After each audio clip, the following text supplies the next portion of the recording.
سلام دوستان خوب و نازنینم. من مهرآفرین حکمت هستم. خوش اومدین به قصه های مهرآفرین. امروز قراره بریم سراغ سومین قصه دنباله‌دار به نام ماهباجی و صدای گم شده. یه قصه تازه پر از هیجان، راز و لحظه هایی که فقط با گوش دادن شما زنده میشن.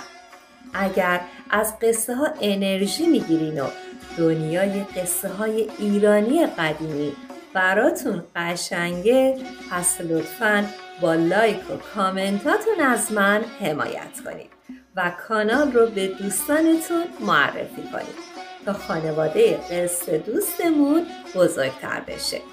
یادتون باشه کانال رو سابسکرایب کنید تا هیچ قسمت جدیدی رو از دست ندید.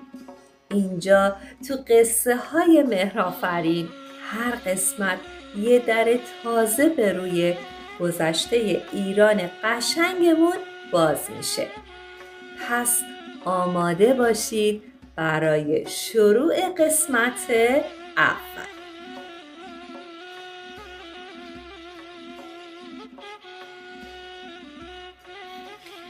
شمیران هنوز بوی درختان توت و باغ‌های انار میداد.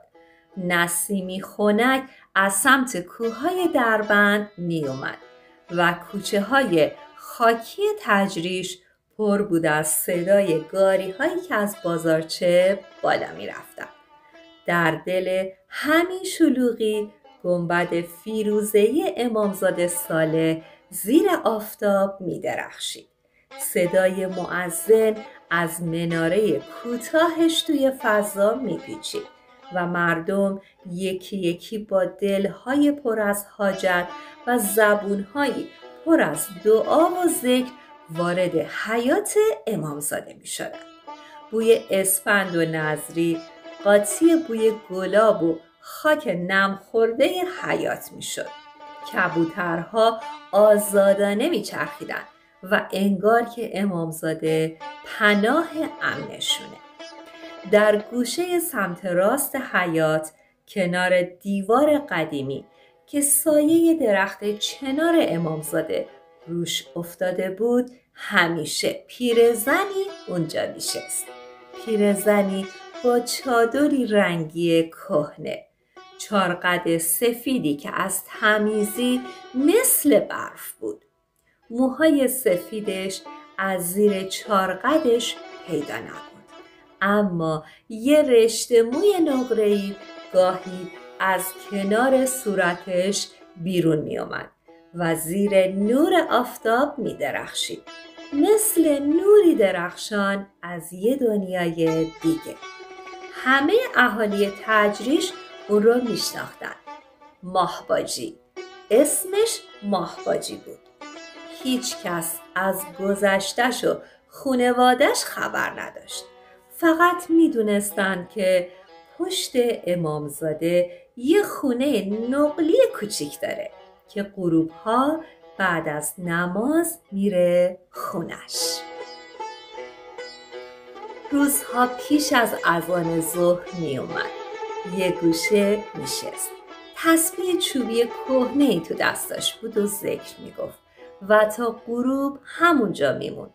نماز مغرب و عشا رو که میخوند به سمت خونش حرکت میکرد.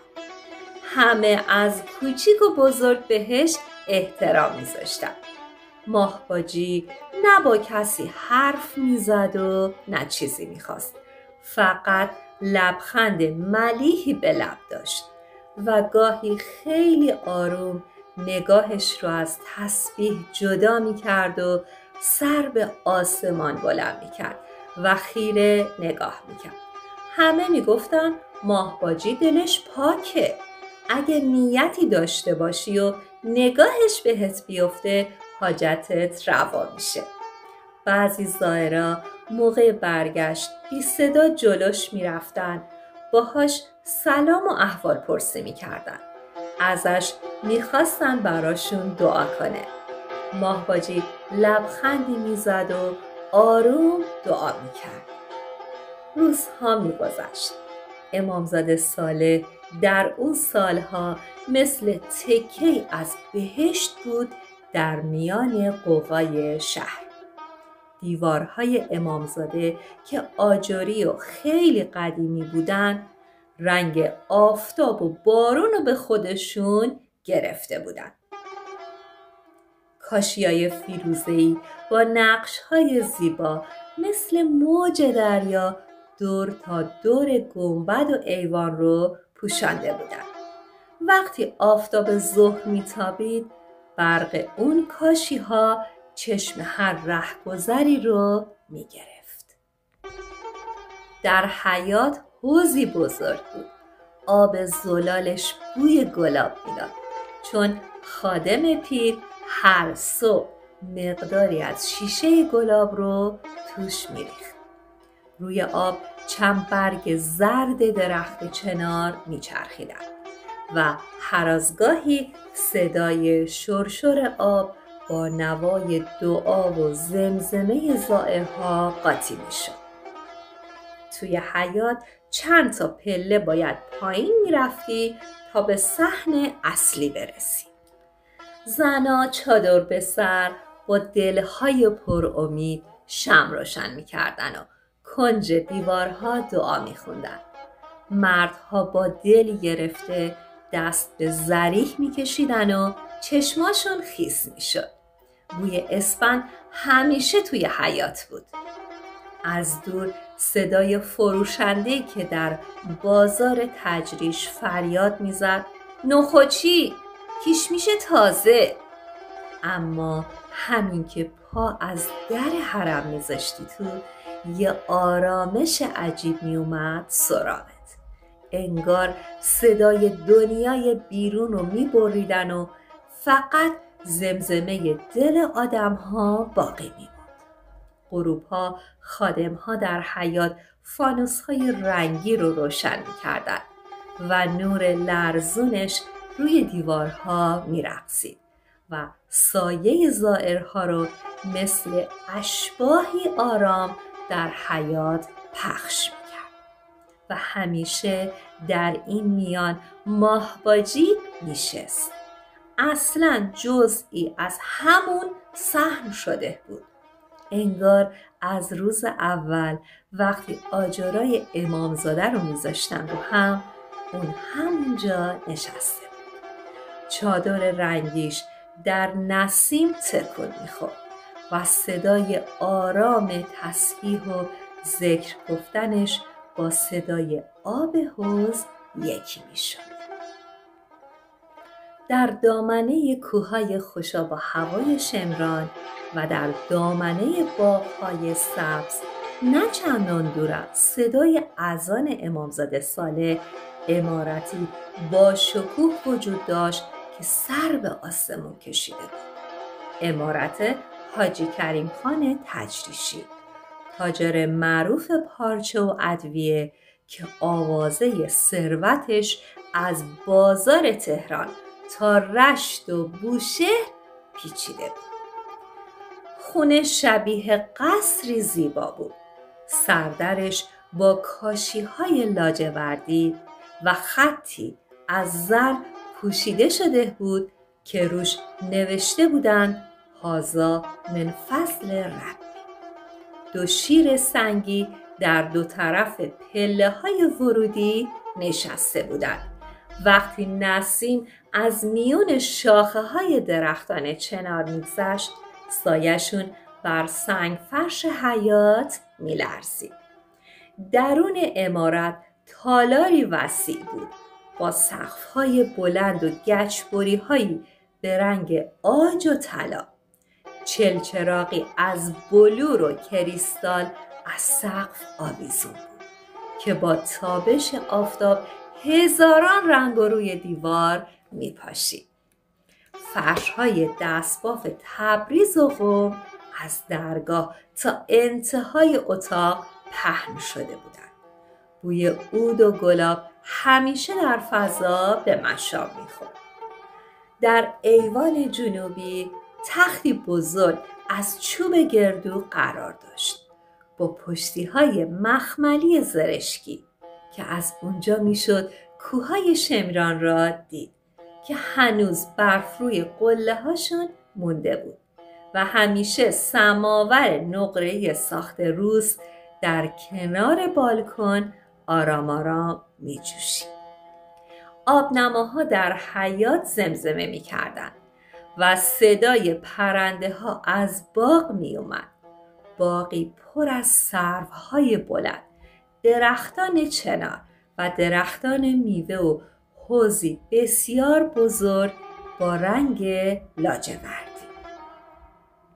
اما در میان این همه شکوه چیزی سرد و خاموش در فضا بود. خدمتکاران همیشه آهسته حرف می زدند و وقتی صدای حاجی کریم خان در عمارت می پیچید همه به احترام می ایستادند. حاجی مردی بود بلند قد و لاغرندام با سیبیلی سیاه که به صورتش جذبه و زیبایی خاصی بخشیده بود. چشمان تیره‌ای داشت و نگاهش همیشه جدی و نافذ بود. همیشه لباسهای بسیار فاخر به تن می‌کرد و خوش‌سیما و خوش‌دل بود. در این میان فروغ زمان همسر حاجی و مادر 4 فرزندش همیشه مثل پرنده ظریف و آرام رفت آمد می‌کرد. فروغ زمان زنی بود با صورت گرد و توپل و سفید که قد کوتاهی داشت، چشمانی درشت و لبخندی ملایم داشت که حتی در سکوت هم مهربانیش رو فریاد می‌زد. 4 فرزند داشت، 3 پسر که هر کدام راه پدر در تجارت رو پیش گرفته بودند و دختری که همه روشنی خونه بود به نام خورشید. خورشید دختری ظریف اندام بود با موهای بلند و چشمان سیاه رنگ. خورشید از همان کودکی علایق خاص خودش داشت. به نقاشی علاقه زیاد داشت و اکثراً کنار حوض کوچیک اندرونی میشست. گاهی هم پرنده‌ای می اومد و روی دیوار میشست و خورشید براش شعر میخوند. فروغ زمان همیشه میگفت این بچه انگار دلش تو آسمونه نه روی زمین. حاجی کریم هم با همه جذبش وقتی خورشید رو نگاه میکرد نگاهش نرم میشد. میشست روبروش، قلیانش رو کناری میذاشت و میگفت دخترم شعر بخون، نقاشی کن. شاید خدا از دل نقاشیات چیزی هم برای ما بخواد. اما اون روزها هیچ کس نمیدونست که سرنوشت آرام آرام در حال نقشه کشیدنه و رشته زندگی این خانواده خوشنام قراره از جایی بریده بشه که هیچ کس گمانش رو نمیبره. صبح آرام و روشن، آفتاب تازه از پشت کوههای شمران بالا اومده و پرتوهای نرمش از لای پرده های توری به اتاق خورشید میتابید. بوی نان تازه و چای تازه دم از آشپزخونه می اومد و صدای سماور مثل همیشه در سکوت صبح آهنگ خوشی رو به گوش میرسوند. خورشید چشماشو باز کرد. احساس کرد چیزی در هوا فرق کرده. هوای اتاق سردتر از همیشه بود و صدای گنجیشکا انگار از دور می اومد. از خیلی دور. نشست روی بسترش. موهاشو جمع کرد و خواست مادرشو صدا بزنه. لبهاش باز شد. اما هیچ صدایی بیرون نیامد. اول خندید. خیال کرد شوخی صبحگاهی سرمای اتاقشه. اما وقتی دوباره دهانش رو باز کرد، باز هم فقط سکوت شنید. خون در رگهاش یخ زد. دستش رو روی گلوش گذاشت. خشک، بی حرکت، نمیتونست حتی یک واژه بگه. با ترسی از جا پرید. دوان دوان از اتاق بیرون رفت.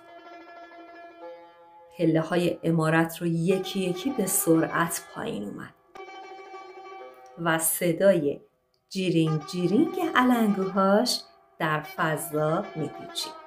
به اندرونی رسید. فروغ زمان نشسته بود و داشت ناشتایی میخورد. تا چشمش به خورشید افتاد لبخندی زد و گفت بیدار شدی دخترم؟ بیا چای تازه دم بخور. اما وقتی دید چهره خورشید رنگ پریده است، لبخند روی لبش ماسید. خورشید با دستای لرزانش به گلوش اشاره کرد. مادر جا خورد. بلند شد دوید طرفش. دست بر پیشونیش گذاشت و گفت چی شده عزیز دلم؟ تب داری؟ اما دختر فقط اشک میریخت. دهانش باز و بسته میشد بی آنکه صدایی شنیده بشه. فروغ زمان با دست پاچگی صدا زد. صفیه، صفیه زود بیا. خورشید حالش خوب نیست. صفیه و بقیه خدمتکارها دویدن. آب آوردن، جوشونده آوردن، ولی صدای خورشید برنگشت. خب دوستان خوبم، رسیدیم به پایان قسمت اول. امیدوارم همراهی در این قسمت از داستان براتون دلنشین و جذاب بوده باشه. ما خیلی زود برمیگردیم. تا شروع قسمت دوم، خدا نگهدار.